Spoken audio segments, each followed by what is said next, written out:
An interview with one of Houston's most creative theater artists. A hilarious scene from one of Shakespeare's most famous comedies. And Holly debuts her brand new musical segment. It's all coming up on this edition of Houston Theater Beat.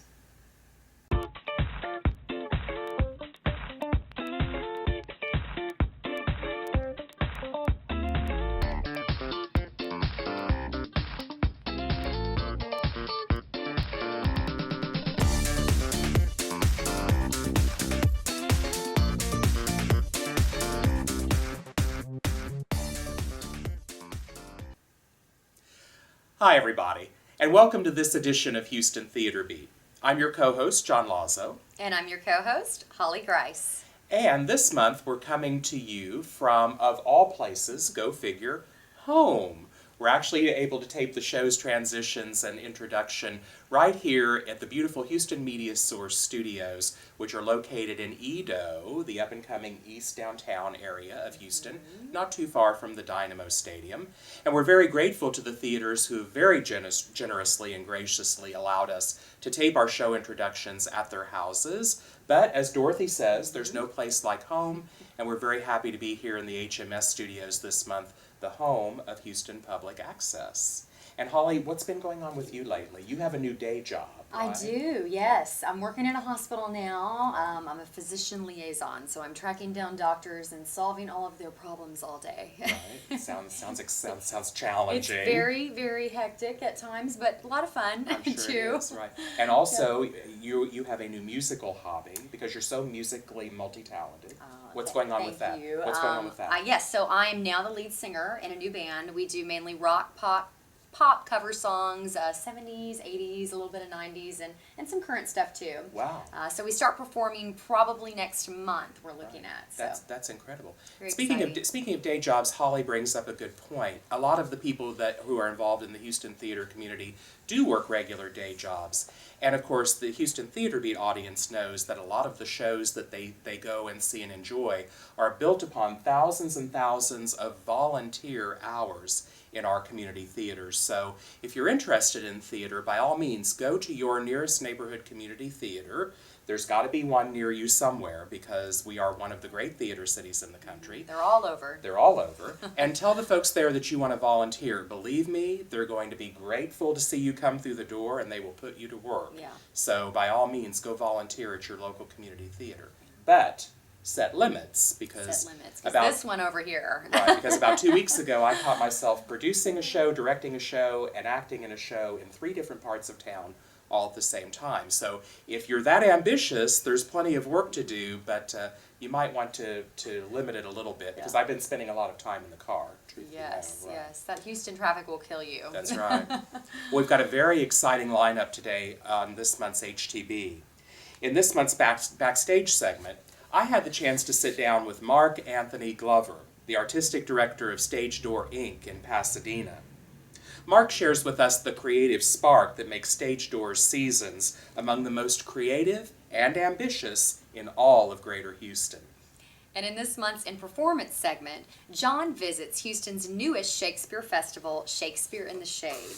Director Jonathan Gonzalez and actors Aaliyah Figueroa and James Monaghan give us a sneak peek into the festival's second production of The Comedy of Errors. And we're very excited this month for the debut of Holly's brand new musical segment called A Final Note, which will give you a monthly look at Houston's always vibrant and exciting musical theater scene. And the Marquee will keep you up to date on shows going on all over Houston. So let's get started.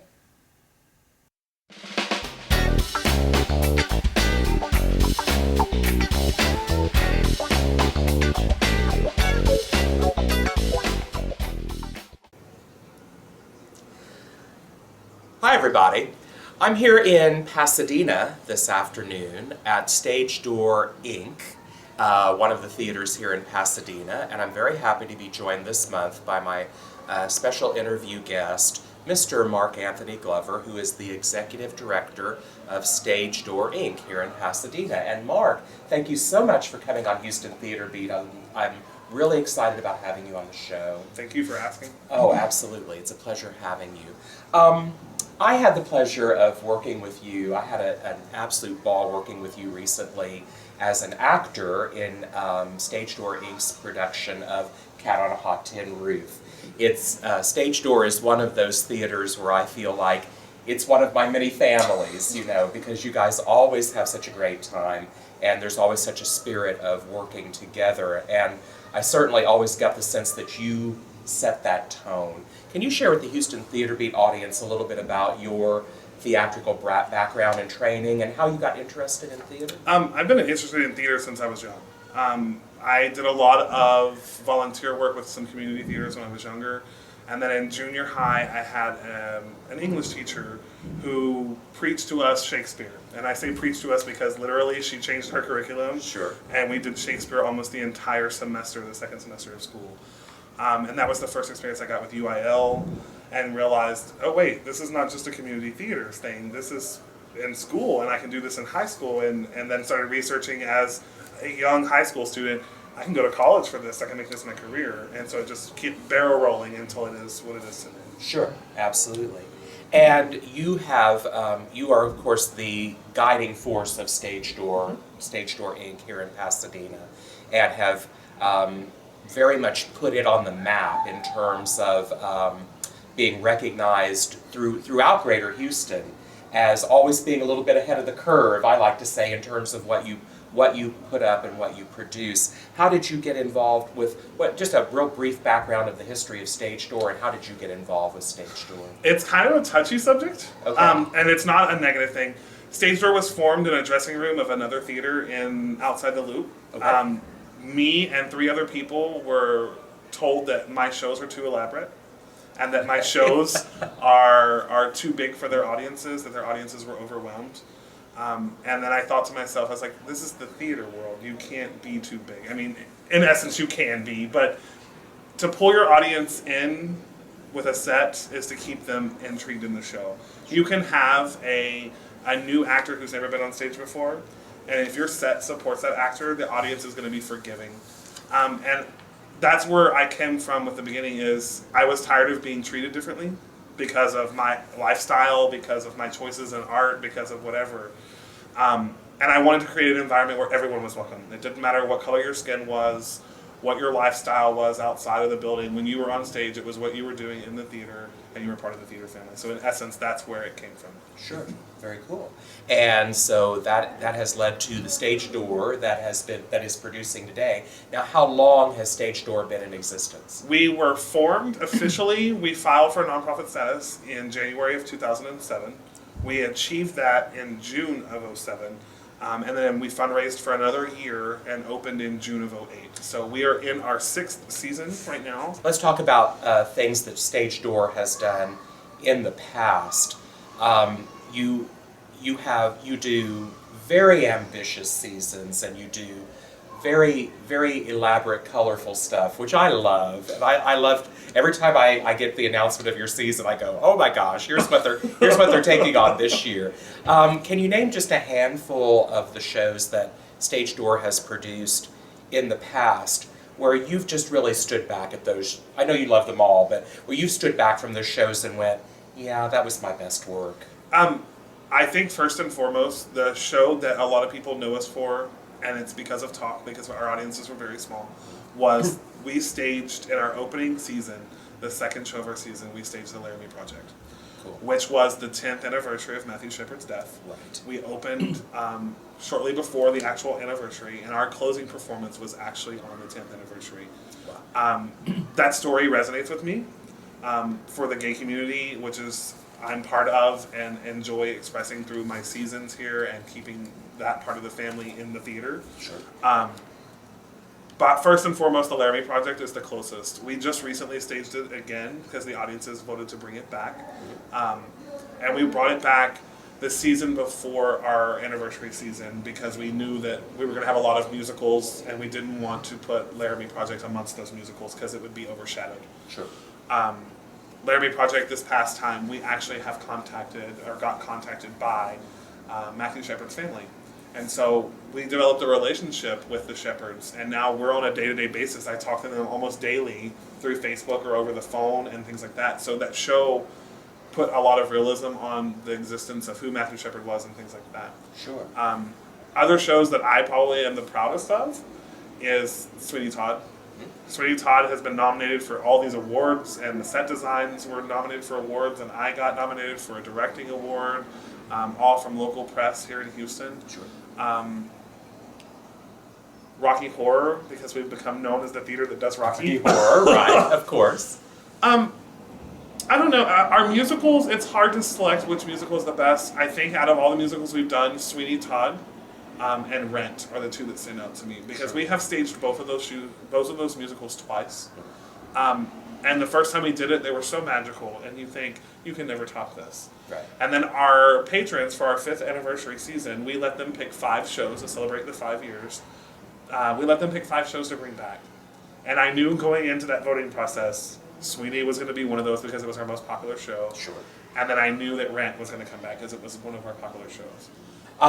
Talk about the, again, as I said before, I always get really excited when I see your season because it's always so full of great stuff and surprises. And talk about, let the Houston Theater Beat audience know just the list, the titles of the shows that are coming up for the 2014 season, which, as we're taping today, has already started. You've already completed your kickoff show for the season, which was Spam-A-Lot, which I'm sure you had great success with. We had a blast with that show. Going into that show, we were a little nervous because it's so iconic. Right. It's Monty Python. Don't screw up Monty Python. You'll have a revolt. Right. But it was going into it, and how do we keep the classic but also make it stage door? And then now we're in production for Shakespeare's Midsummer Night's Dream, which is my favorite Shakespearean show. Sure. Finally, I get to play the lead character, in my opinion. Right. He's not really the lead because there really is no lead in that show. But Sure. to me, he is because he's controlling the world. So I'm playing Oberon. Right. And we can go more into that in a sec. But, Right. From Midsummer Night's Dream, we are bringing back the Texas favorite, Best Little Whorehouse in Texas. House, right. We're excited about that. I staged that at another theater about 8 years ago and had major successes.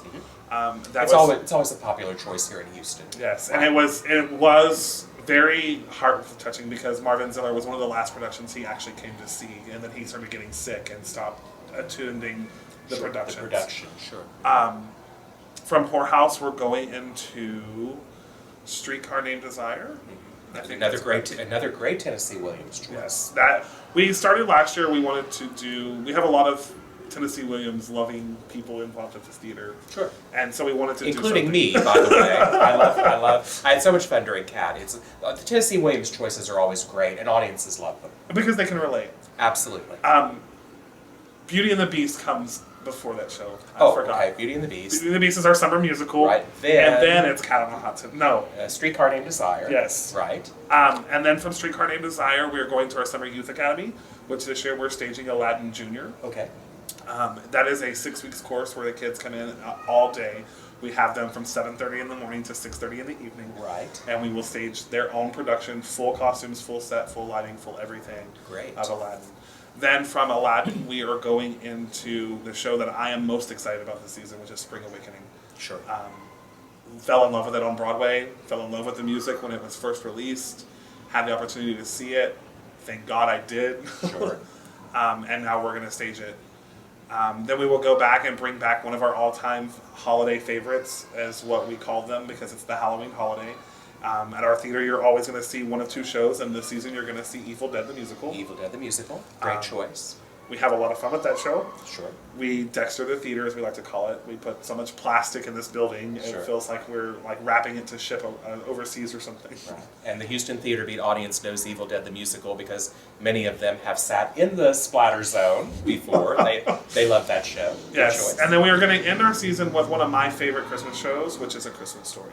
Right. Always a great choice. Mark, give the Houston Theater Beat audience, they're going to want to know about the entire 2014 season, Okay. and specifically Midsummer Night's Dream, because all of those titles you named, there's someone watching who loves each and every one of those shows. Right. So what is the website for Stage Door? www.stagedoorinc.com. Good. It's www.stagedoorinc.com. Check out Stage Door's website and find out more about all of the great shows that are coming up in the 2014 season right here at Stage Door Inc., which is a very important theatrical institution, not just to Pasadena, but to all of Greater Houston, because they're constantly coming up with creative, innovative ways to do ahead of the curve, cutting-edge shows. And come out and see some of the shows here with Mark and the gang, because I guarantee you're going to have a good time and be entertained here at Stage Door. I'd like to thank my guest this month for our backstage segment, Mr. Mark Anthony Glover, for coming on the show and sharing with us information about his passion and his baby, Stage Door Inc. here in Pasadena. And everybody stay tuned, because we're going to be back with more of the show in just a moment. Theatre Suburbia presents Sherlock Holmes in the Case of the Jersey Lily. The wit of Oscar Wilde meets the cunning of Sir Arthur Conan Doyle when Wilde brings his dear friend Lily Langtry to Baker Street. Someone has stolen the highly intimate letters Lily exchanged with the Prince of Wales, and now she is being blackmailed. Only Holmes can solve the case, going so far as to disguise himself as an early version of Lady Bracknell from Wilde's latest play, The Importance of Being Forthright. While Watson falls head over heels for the Jersey Lily, and a wicked professor attempts to bring the crown to its knees. Sherlock Holmes in the Case of the Jersey Lily runs from February 21st through March 22nd. For more information, visit the Theatre Suburbia website at www.theatresuburbia.com. Theatre Southwest presents The Columnist. For decades, Joseph Alsop was the most powerful journalist in the country. He was beloved but feared by the Washington political world. But as the 60s approached and American culture entered a time of dizzying change, the intense political drama Joe was embroiled in became deeply personal as well. A fascinating new play from the Tony Award-winning author of Proof. The Columnist runs from February 21st through March 15th. For information and tickets, visit the Theatre Southwest website at www.theatresouthwest.org. Black Lab Theater presents 4,000 Miles. 21-year-old Leo arrives unannounced at the Greenwich Village apartment of his 91-year-old Jewish leftist grandmother Vera. As an overnight couch surf turns into an extended stay, 4,000 Miles unearths a surprising commonality between these two generations in this emotionally compelling drama, an insightful look at how two outsiders find their way in today's world. 4,000 Miles runs from February 28th through March 16th. For information and tickets, visit the Black Lab Theater website at www.blacklabtheater.com. And remember, all show dates are subject to change, so make sure and visit the theater websites for the latest information. And we'll see you at the show.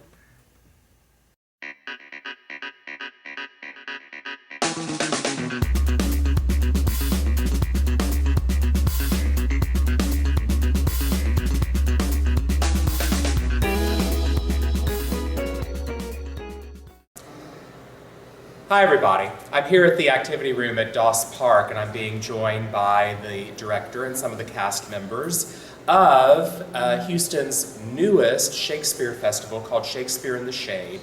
And this is their second season, and this year, this spring, they're going to be producing Shakespeare's Comedy of Errors. And I'm very glad to be joined today by the director of Shakespeare in the Shade, Mr. Jonathan Gonzalez, who's right here. Thanks for having me. Absolutely. And we also have James Monaghan, who's playing Dromio of Ephesus. Correct. And Alea Figueroa, who's playing Dromio of Syracuse. Hello. So as you can see, we have our twin Dromios here, and obviously they are twins, right? And they'll be talking to you a little bit about their acting experience in just a moment. But Jonathan, first I wanted to ask you about Shakespeare in the Shade, because it's very exciting. New Shakespeare for Houston. Can you tell us a little bit about the company and also the choice of Comedy of Errors? Sure. Shakespeare in the Shade is a precinct, started off as a Precinct 4 project with a lot of support from the precinct itself, with Jack Cagle, the commissioner, who's a lifelong Shakespeare lover. So he commissioned Judy Froh, who runs a company called Frobiz, which many folks out there probably know about. They do a lot of theatrical events around Houston, and then they contacted me to direct it. So we become this team. We did Midsummer Night's Dream last year, and they wanted to follow it up, with something funny, because we're still pretty new. The thought was, let's keep it funny, let's keep it fun. We're doing our show outdoors in Burroughs Park, so it's a big outdoor show that will have one matinee. So comedies tend to do well in the daytime and outdoors, even though we do have a few nighttime shows. So Comedy of Errors is fun, it's crazy, it's 2 sets of twins, because Shakespeare got this from an old farce and he decided to double down and have 2 sets of twins instead of 1. So it's really funny and fun and just a good night out for the family. Sure, absolutely, absolutely. Everybody's going to want to come and see the show, especially James and Alea. I know James is a very familiar face to a lot of the Houston Theater Beat audience. We see him doing great shows all over town. James, talk a little bit about, let me ask you, what has been maybe the most challenging thing for you? Shakespeare in the Shade, doing Shakespeare always challenges us as actors. Has it made you grow? How has it helped with your development? Absolutely. I love the challenge of Shakespeare. That's why I love it, for the challenge of Shakespeare. I spent my last year studying it, and I always feel like the tools that you have to sharpen to tackle Shakespeare, the grappling with the language, playing objectives, learning from moment to moment, and listening, right? Knowing what you know when you know it. Absolutely. You have to be on your A game to do Shakespeare. And it's great to work with this guy who really lets you play with it and make new discoveries each rehearsal. Sure, absolutely. And Leah, I'll ask you the opposite question. What's been the most fun? What's been the most enjoyable about the show? Oh man, well, Jonathan really lets me play, which is wonderful, so I get to take risks. I love playing with different types of movement and coming up with, how I can get my character, how this character move, what can I do with it on stage, and Jonathan allows me to do that. And the rest of the cast does too. They're wonderful, and they let me play around. So. Sure, absolutely. Yeah, we're lucky to have a really good group here at Shakespeare in the Shade. Not just these 2 guys, but the whole ensemble. It makes your life easier as a director. Doing a really good job. Have good actors. I can attest to that. That's the absolute truth. Correct, Jonathan. Well, everybody stay tuned, because what we're going to see right now is a little bit of a scene from Comedy of the Errors, which is coming up at Shakespeare in the Shade. And stay tuned, because that's coming up right now. Senor Angelo, you must excuse us all. Now, my wife is shrewish when I keep not hours. Oh. Now, here's a villain that would face me down.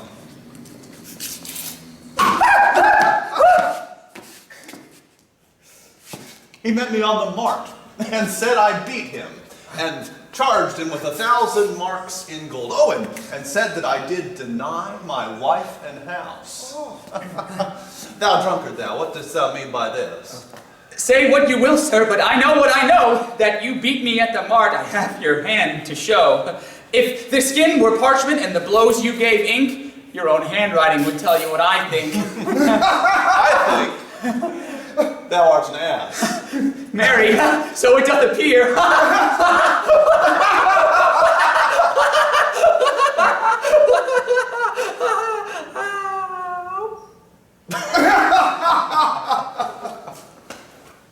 You're sad, Senor Balthazar. Pray God our good cheer shall answer my good will and your good welcome here. Small cheer and great welcome make a merry feast. Aye, to a stingy host and more sparing guest. But though my cakes be mean, take them in good part. Better cheer you may have, but not with better heart. But soft, my doors are locked. Pray, bid them let us in. Maud, Bridget, Mary, Cecil, Jillian, Jim. Moan! Keep on, coxcomb, idiot! Pat! Dost thou conjure for wenches when thou callest for such store? When one is one too many, go, get thee from the door! My master stays in the street. Let him walk from whence he came. Who talks within there? Ho! Open the door. Right, sir, I'll tell you when, and you tell me wherefore. Wherefore? For my dinner. I have not dined today. Nor today you must not. Come again when you may. Who art thou to keep me out from the house I own? The porter for this time, sir, and my name is Dromio. Oh, villain! Thou hast stolen both mine office and my name! The one there got me credit, the other much blame.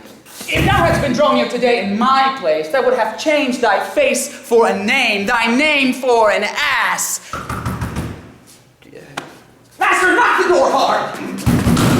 Don't cry for this villain if I beat the door down! Who is that at the door that keeps all this noise? By my troth, your town is troubled with unruly boys. Are you there, wife? You might have come before. Your wife, Sir Knave, go get you from the door. Here is neither cheer, sir, nor merry. Come, fetch me something. I'll break open the gate. Break any breaking here, and I'll break your knave's pate. A man may break a word with you, sir, and words are but wind. It seems thou wantest breaking. I pray you.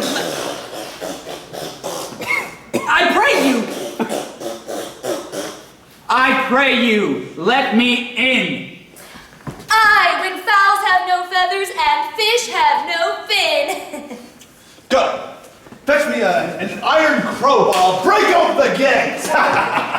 Jonathan and actors, thank you very much for that scene from Comedy of Errors. Funny stuff. The twins, and more twins. Right? That's the subtitle. That's right. And Jonathan, share with the Houston Theater Beat audience a little bit about how they can come and join the cast for Shakespeare in the Shade. It's going to be at Burroughs Park. Yes, at Burroughs Park. It's absolutely free. And we are on Facebook. You can find Shakespeare in the Shade on Facebook. And all the dates for our shows are on the Facebook page. On the Facebook page, right? It's the last weekend of March and the first Saturday in April. Right. So remember, the source right now for all of the information about Shakespeare in the Shade is Facebook. Go to your Facebook account, look up Shakespeare in the Shade, go in and like their page, share their page, and make sure that you and all of your family and friends know to come and join the folks who are involved with Shakespeare in the Shade and their production this year of Comedy of Errors, which is going to be a lot of fun. I'd like to thank my guest, director Jonathan Gonzalez, who's directing Comedy of Errors for Shakespeare in the Shade, and also our actors, the Twin Dromios, James Monaghan and Alea Figueroa. And everybody stay tuned. We'll be back with more of the show in just a moment.